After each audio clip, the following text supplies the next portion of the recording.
بسم الله الرحمن الرحيم. ولا تركنوا إلى الذين ظلموا فتمسكم النار وما لكم من دون الله من أولياء ثم لا تنصرون. صدق الله العظيم.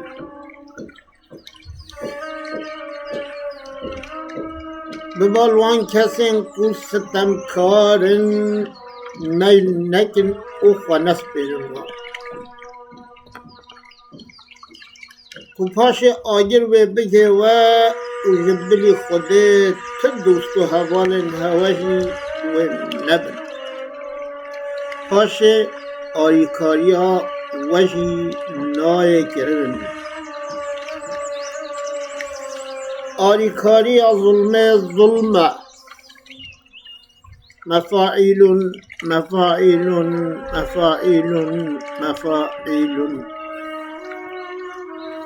ستمکار رو رشن هر دم الهی وام پریشان کن بکن رسوای دناف عالم جبنجه مالی ویران کن ولا تفوه کرن ویران نویجدان و نجی ایمان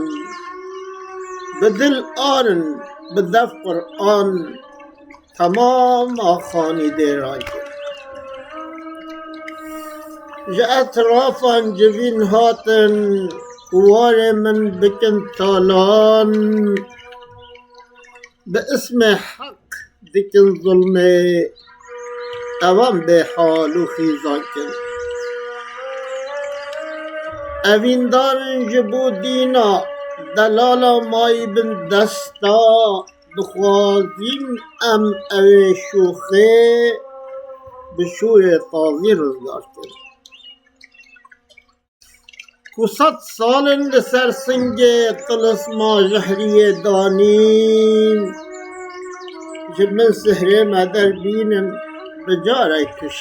به امراض کن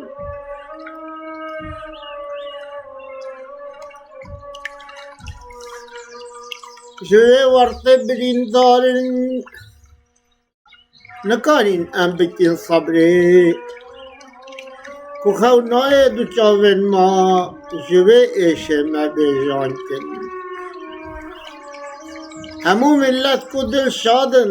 تنه اماندن ماتم گلو ماده ببینن یار 1000 جاری فقر باکن همه بس که جوه ظلمه اوه اسیانو و جرمه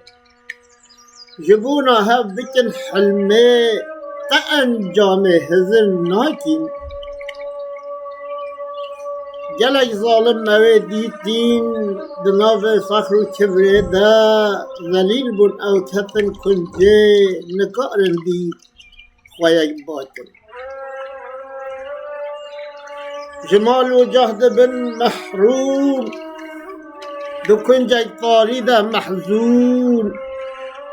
نظلمون هوال پیس قنایوان خلاص ناکن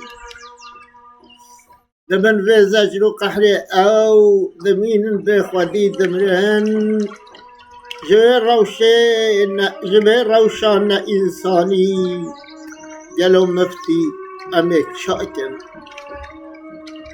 جبير روشان إنساني يلو مفتي أميك شاكن